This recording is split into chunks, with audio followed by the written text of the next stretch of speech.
To the Point with Michael Williams. Good morning and welcome. All eyes on Florida as Governor Ron DeSantis announced this week plans to reopen the state in phases, slow and steadily. And in many cases, that'll mean restaurants reopening to limited capacity, but leaving out in the first phase of reopening, for now, Palm Beach, Broward, and Miami-Dade counties, which have had the highest number of coronavirus cases. To talk about this and more, we welcome Delray Beach Democratic State Senator Lori Berman to our program. Senator Berman, thank you for joining us. Your thoughts on reopening Florida? I am very worried about having a second wave.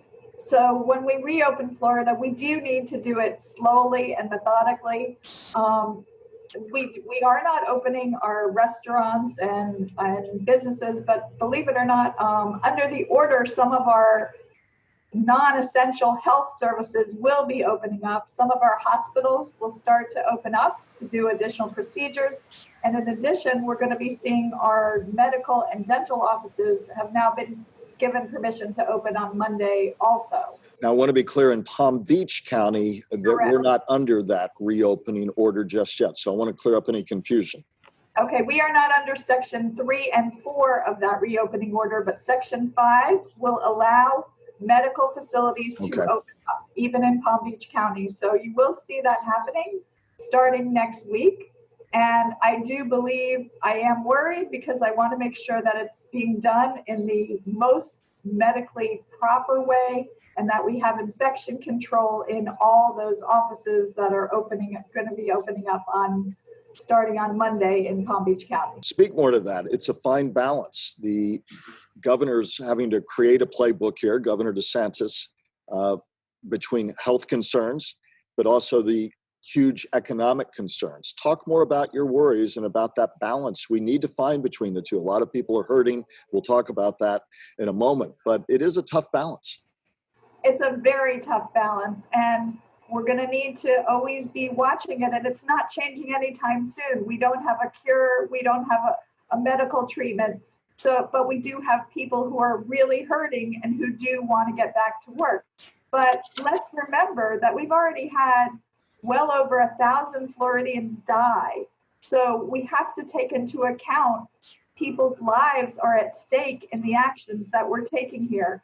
And when you open medical offices, you could be putting more people in contact and in dangerous positions. So that's going to be very important that they follow all infectious procedures. Bottom line, do you think we're reopening too quickly? I'm not sure. I'm glad we're not following. Speak up, Senator Berman.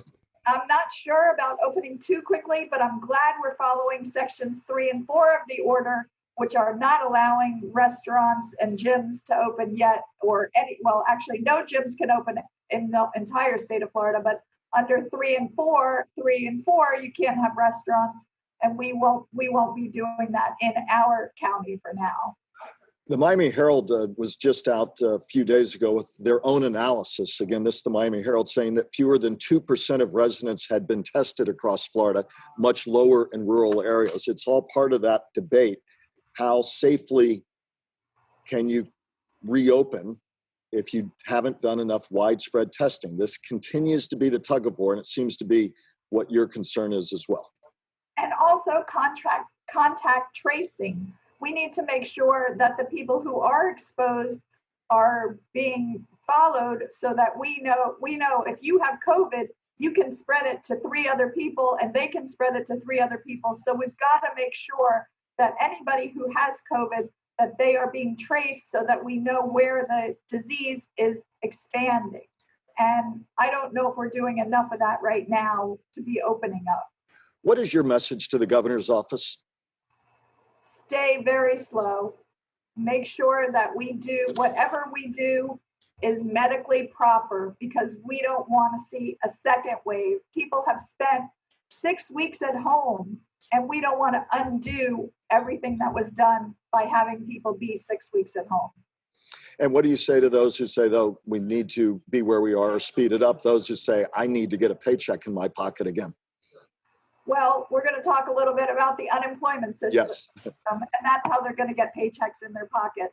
I understand people are hurting, but we can't, it's a risk between people's lives and people's economic lives. So we've got to balance both of those and make sure that we're doing it in a proper manner on a medical side, I believe. Before we turn to unemployment in a system that has been, by all accounts, a total mess up until now, briefly, nursing homes, big in our region, big in the district that you represent as a state senator out of Delray Beach. Talk about your particular concerns there where the most vulnerable reside. We have seen of the deaths in Florida, almost 30% are people who were in long-term care facilities.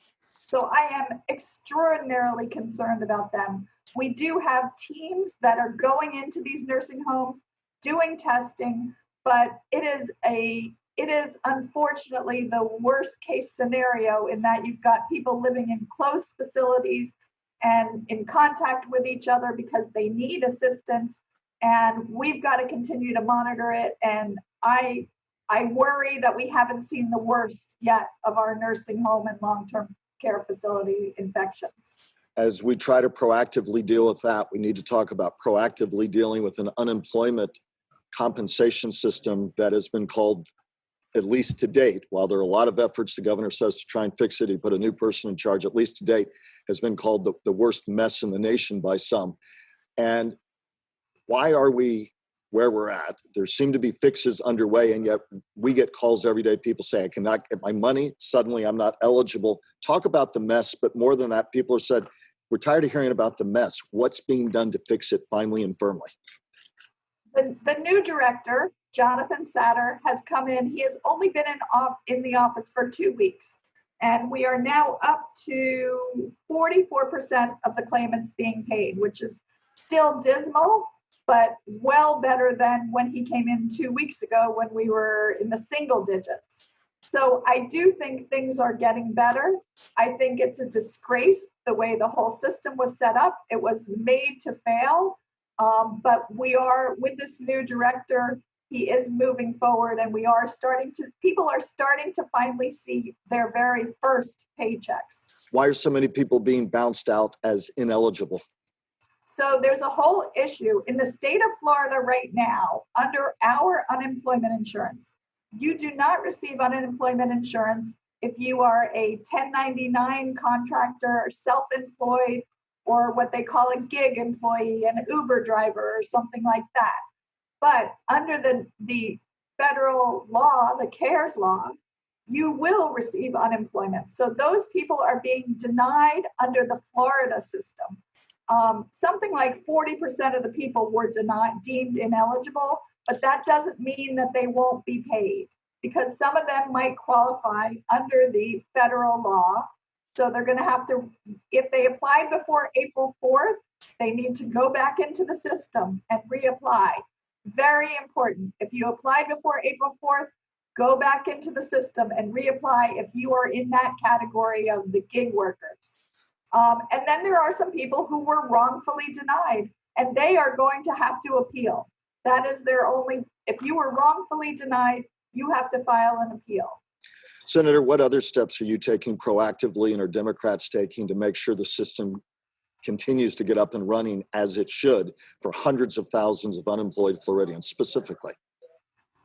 We've had the leader of the Senate Democratic Party went to Tallahassee and actually went and saw the process where the applications are being processed, looked at where the holdups are. So we know there are 4 steps being done. Right now, most of the problems have to do with steps 1 and 4. Step 1 is the federal government. We have to go to the federal government and confirm that that is their social security number and their work history. That has been a slow area. We have asked them to maybe look into waiving that. And then the 4th step has to do with they have to go to your employer and make sure that you worked for that employer. And we are also asking them to consider waiving that step. At this point, what we want is the checks in people's hands. And then we can go back, and if there is fraud, if somebody puts forth a false claim, then we'll look at it and claw back the money at that time. But let's get the checks in people's hands, and that's what we've been saying. Senator Berman, 30 seconds left. You had said it was a system built to fail. By who and why? The system was built in 2011. It was built by our last governor. He wanted to. Rick Scott. He did not want to see businesses having to pay for unemployment insurance, unfortunately. So they put lots of hurdles in the system.